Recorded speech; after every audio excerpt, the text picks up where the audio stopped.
बेटा ये अभिक्रिया जितनी है वो सारी सारी बोर्ड एग्जाम में बार बार पूछी जाती है। बेटा ऐसी क्लास आपको कहीं नहीं मिलेगी जहां पर आपको संपूर्ण रसायन विज्ञान की सारी अभिक्रिया करा दी जाए। ये तुम्हें ऑप्शनल क्वेश्चंस में भी देखने को मिल जाएगी। उभय प्रतिस्थापन में मोस्ट इंपॉर्टेंट बेटा। हाँ सर मैं बोर्ड एग्जाम में 95% लाना चाहता हूं। तो प्यारे बच्चों आज मैं आपको संपूर्ण रसायन विज्ञान की जितनी भी अति महत्वपूर्ण रासायनिक अभिक्रिया मैं आपको बताने वाला हूं। बेटा ये अभिक्रिया जितनी है वो सारी सारी बोर्ड एग्जाम में बार बार पूछी जाती है। तो बेटा इस क्लास को अच्छे से देखना। बेटा अगर क्लास में आ गए तो बेटा इस वीडियो को जरूर से जरूर देख के जाना, क्योंकि बेटा आज मैं आपको संपूर्ण रसायन विज्ञान की जितनी भी मोस्ट इंपॉर्टेंट रासायनिक अभिक्रिया वो सारी कराने वाला हूं। बेटा ऐसी क्लास आपको कहीं नहीं मिलेगी जहां पर आपको संपूर्ण रसायन विज्ञान की सारी अभिक्रिया करा दी जाए। बेटा ये इस क्लास को जितने दोस्त यार हैं उन सभी को शेयर कर देना। और बेटा अगर क्लास अच्छी लगी हो, हाँ सर सारी अभिक्रियाएं एक ही क्लास में मिल गई, तो बेटा क्लास को लाइक कर देना और जितने दोस्त यार हैं उन सभी को बता भी देना और शेयर भी कर देना। तो पहली अभिक्रिया बेटा जो एग्जाम में पूछी जाती है बेटा वो है हमारी संयोजन अभिक्रिया। तो बेटा संयोजन अभिक्रिया का ये सबसे महत्वपूर्ण अभिक्रिया, इसको तैयार कर लेना। साथ ही साथ में बेटा एक आता है बेटा कार्बन, जब इसको कार्बन यानी कोयले को वायु की उपस्थिति में जलाया जाता है तो बेटा कार्बन डाइऑक्साइड मुक्त होती है। ये अभिक्रिया भी बेटा बोर्ड एग्जाम में कई बार पूछी गई है। फिर आता है बेटा नेक्स्ट अगर बात करते हैं वियोजन अभिक्रिया के। बेटा ये वियोजन अभिक्रिया बोर्ड एग्जाम में बार बार पूछा गया है, तो आपको इसको अच्छे से तैयार करना है। बेटा स्क्रीनशॉट भी लेते चलो बराबर, और इन सारी रिएक्शन को अभिक्रियाओं को आपको अच्छे से तैयार करना है। फिर आता है बेटा ऊष्माक्षेपी बोर्ड एग्जाम में बार बार पूछा गया है। अभी से कह दे रहा हूं बेटा ऊष्माक्षेपी अभिक्रिया और साथ साथ में इसका उदाहरण अच्छे से तैयार कर लेना, क्योंकि बेटा ये बात जान लेना जब कभी कोई अभिक्रिया पूछी जाती है तो वहां पर उसके डिफिनेशन से ज्यादा उसका एग्जाम्पल मायने रखता है। अगर एग्जाम्पल तुम नहीं लिखोगे तो बेटा पूरा मार्क्स नहीं मिलने वाले, तो ये याद रखना बेटा। फिर नेक्स्ट आता है बेटा ऊष्मा शोषी अभिक्रिया। तो बेटा एक ऊष्मा शोषी अभिक्रिया यहां पे नोट है बेटा, इस अभिक्रिया को अच्छे से तैयार कर लेना। मोस्ट इंपॉर्टेंट बेटा याद रखना, ये कैसी अभिक्रिया बेटा, ये ऊष्मा शोषी अभिक्रिया है।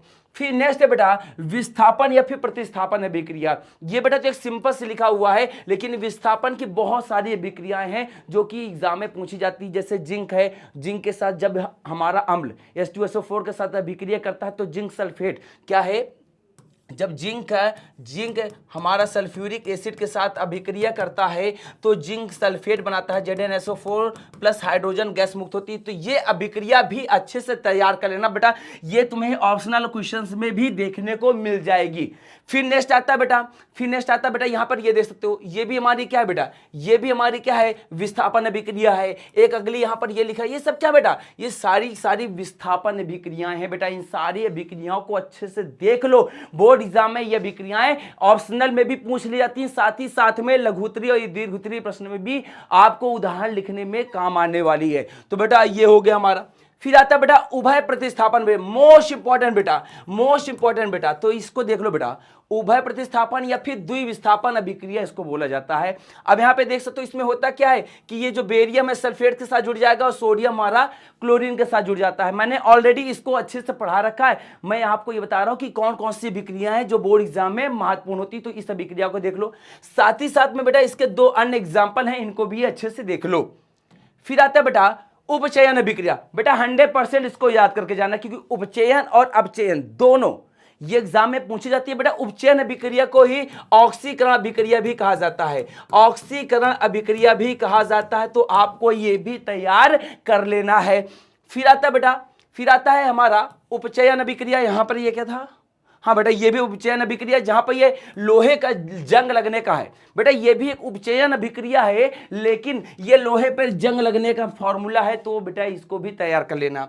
साथ ही साथ में बेटा ये उपचयन अभिक्रिया ये भी है, ये अन्य उदाहरण है, जैसे हमारा मैग्नीशियम है उसमें भी ऑक्सीजन जुड़ रहा है, यहाँ पे कैल्शियम में ऑक्सीजन जुड़ रहा है, तो ये क्या है, ये हमारी तीनों की तीनों उपचयन अभिक्रिया या फिर ऑक्सीकरण अभिक्रिया है। मैं कई सारे एग्जांपल्स आपको बता दे रहा हूं।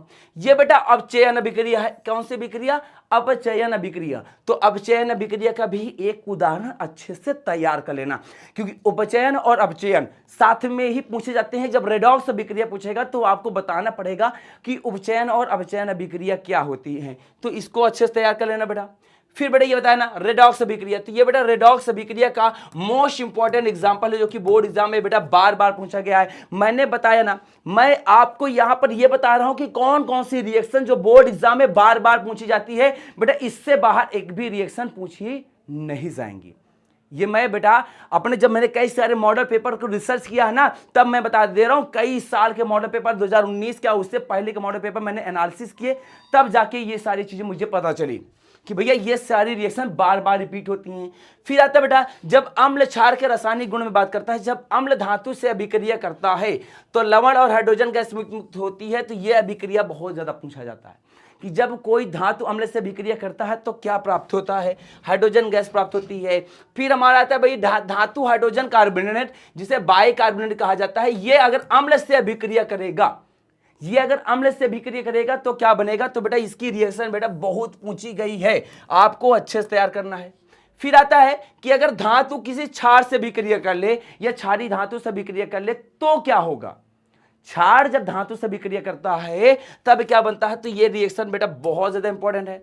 फिर आता है उदासीनीकरण अभिक्रिया, मोस्ट इंपॉर्टेंट एग्जाम में बहुत पूछी गई है, मोस्ट इंपॉर्टेंट उदासीनी अभिक्रिया क्या है कि जब क्षार अम्ल से अभिक्रिया करता है तो लवण और जल बनता है। ये रिएक्शन को अच्छे से याद करना, क्योंकि जब उदासीनीकरण अभिक्रिया पूछा जाएगा तो बेटा ये आपको एग्जाम्पल 100% लिखना पड़ेगा, इसके लिखे बिना एग्जाम्पल जो तुम्हारा है या फिर आंसर कंप्लीट नहीं होगा। फिर आता है साधारण नमक बनाने की जो विधि होती है, ये भी अभिक्रिया, इसको भी यह अभिक्रिया भी हमारी क्या है, उदासीनीकरण अभिक्रिया कहलाती है। लेकिन अगर कहते हैं कि साधारण नमक बनाने की विधि क्या है, तो बेटा इस अभिक्रिया को याद कर लेना। फिर आता है कास्टिक सोडा जिसे क्लोर क्षार अभिक्रिया भी कहते हैं। यह अभिक्रिया जो यहां पर लिखी है, सोडियम क्लोराइड जब जल से अभिक्रिया करता है तो सोडियम हाइड्रोक्साइड, क्लोरीन और हाइड्रोजन गैस मुक्त होती है। यह भी अभिक्रिया मोस्ट इंपॉर्टेंट है बेटा, अभी से कह दे रहा हूं, इस अभिक्रिया को अच्छे से तैयार कर लेना। फिर आता है विरंजक चूर्ण बनाने वाली अभिक्रिया। विरंजक चूर्ण बनाने वाली अभिक्रिया क्या होती है, ये भी बोर्ड एग्जाम में बहुत बार पूछा गया है। तो बेटा यहाँ पे कैल्शियम हाइड्रोक्साइड में जब क्लोरीन गैस प्रवाहित की जाती है तो कैल्शियम ऑक्सीक्लोराइड यानी ब्लीचिंग पाउडर का निर्माण होता है, या फिर जिसे हम लोग विरंजक चूर्ण कहते हैं। फिर नेक्स्ट है बेटा सॉल्वे प्रक्रिया। सॉल्वे प्रक्रिया जिसके द्वारा हम लोग बेकिंग सोडा या फिर खाने का सोडा का निर्माण करते हैं, तो ये रिएक्शन को अच्छे से याद कर लेना। इसे सॉल्वे प्रक्रिया के साथ इसे सॉल्वे अमोनिया विधि भी कहा जाता है, सॉल्वे अमोनिया विधि भी कहा जाता है। तो बेटा इसको भी अच्छे से देख लेना। नेक्स्ट बेटा धोने का सोडा, मारने वाला धोना नहीं, कपड़े धोने का जो फॉर्मूला होते हैं, जो रिएक्शंस होती है कैसी होती है बेटा, इकट्ठा एक बार में लिखी हुई है। इस तीनों चरण में हम जाकर के यहां पर हमें प्राप्त होता है बेटा वॉशिंग सोडा। इस रिएक्शन को अच्छे से तैयार कर लेना बेटा, ये तीनों को आपको अच्छे से याद करना पड़ेगा, क्योंकि धोने का सोडा बनाने के लिए तीनों चरण की आवश्यकता होती है, बिना तीनों चरण के ये काम नहीं होने वाला। फिर आता है बेटा plaster of Paris, POP, plaster of Paris प्राप्त करने की कौन सी विधि होती है, कौन सी रिएक्शन होती है। इस रिएक्शन को 100% बोर्ड बेटा तैयार कर लेना, क्योंकि ये जब कभी पूछा जाएगा तो 4 मार्क्स में पूछा जाता है।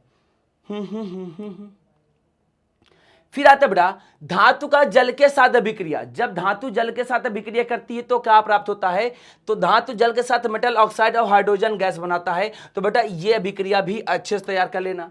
फिर कह रहा है धातु अम्ल के साथ अभिक्रिया करके, ये ऑलरेडी हमने पढ़ रखा है, लेकिन फिर से कह दे रहा हूं मोस्ट इंपॉर्टेंट बेटा, कोई भी धातु जब किसी अम्ल से अभिक्रिया करता है तो किस चीज का निर्माण होता है, ये बेटा बोर्ड एग्जाम में बार बार पूछा गया है। नेक्स्ट है बेटा कि भैया जब लोहे की कील को कॉपर सल्फेट के विलयन में डुबोते हैं तो लोहा कॉपर को विस्थापित कर देता है और आयरन सल्फेट बनाता है। आपने याद होगा कि जब लोहे की कील को कॉपर सल्फेट के विलयन में डुबोते हैं तो रंग क्यों बदल जाता है, रंग क्यों बदल जाता है विलयन का, यही वाली रिएक्शन होती है वहां पर। तो इस रिएक्शन को अच्छे से तैयार कर लेना बेटा, बहुत ज्यादा इंपॉर्टेंट है बेटा, बहुत ज्यादा ही इंपॉर्टेंट, लिटरली कह दे रहा हूं बेटा, इसको अच्छे से तैयार कर लेना।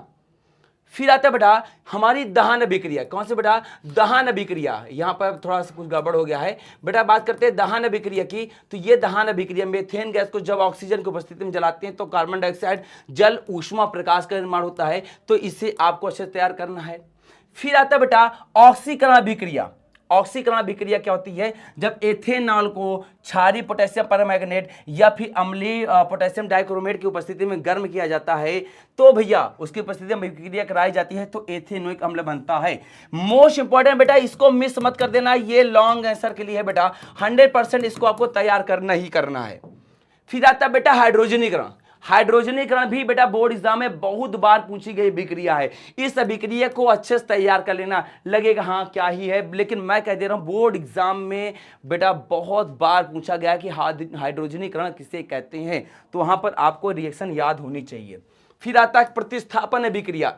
यह प्रतिस्थापन अभिक्रिया हमारे कार्बन में इसके यौगिक वाले चैप्टर से है, जहां पर मेथेन में जो क्लोरीन गैस के साथ सूर्य के प्रकाश की उपस्थिति में गर्म करते हैं तो बेटा हमारा यहाँ पे क्लोरोमेथेन बनता है, हाइड्रोक्लोरिक अम्ल बनता है। तो यह अभिक्रिया भी अच्छे से याद कर लेना। फिर आता है कि जब एथेनॉल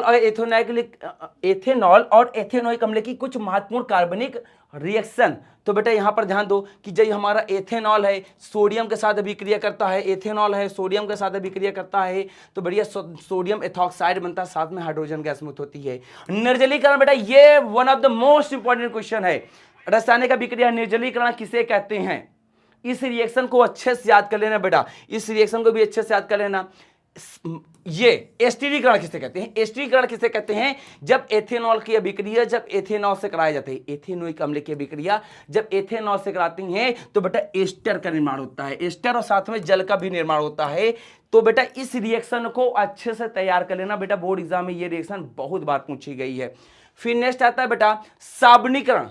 साबनीकरण की रिएक्शन बेटा ये सबसे टफ रिएक्शन होती है, सबसे टफ रिएक्शन होती है। लेकिन क्या है कि भाई बोर्ड एग्जाम में अगर पूछ लिया कि साबनीकरण किससे कहते हैं तो बेटा ये रिएक्शन तुम्हें लिखना ही पड़ेगा, इसके अलावा कोई अन्य रास्ता नहीं है। तो प्यारे बच्चों ये थे आज जितने भी पूरे रसायन विज्ञान की मोस्ट इंपॉर्टेंट रासायनिक अभिक्रियाएं जो कि मैंने आज आपको शुरू से अंत तक की सारी अभिक्रियाएं करा दी बेटा।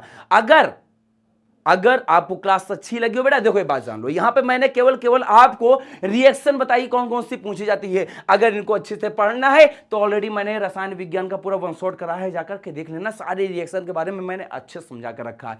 लेकिन आपको रिवीजन करना है तो एक बार में यहां से देख सकते हो, साथ साथ में इनको कॉपी में नोट कर लेना। और बेटा एक बात, जिन जिन बच्चों ने क्लास अटेंड की है और अभी तक वीडियो देख रहे हो तो अपना नाम कमेंट करके जाना, हाँ सर मैं बोर्ड एग्जाम में 95% लाना चाहता हूं और मैं ये चाह रहा हूं कि मेरा हर एक बच्चा ये बात को कमेंट करे और मैं सभी बच्चे का नाम देखना चाहता हूं। जिन बच्चों को होगा मैं वहां पे रिप्लाई भी दूंगा। तो प्यारे बच्चों मिलते हैं अगली क्लास में, तब तक के लिए नमस्कार, राधे राधे, जय हिंद।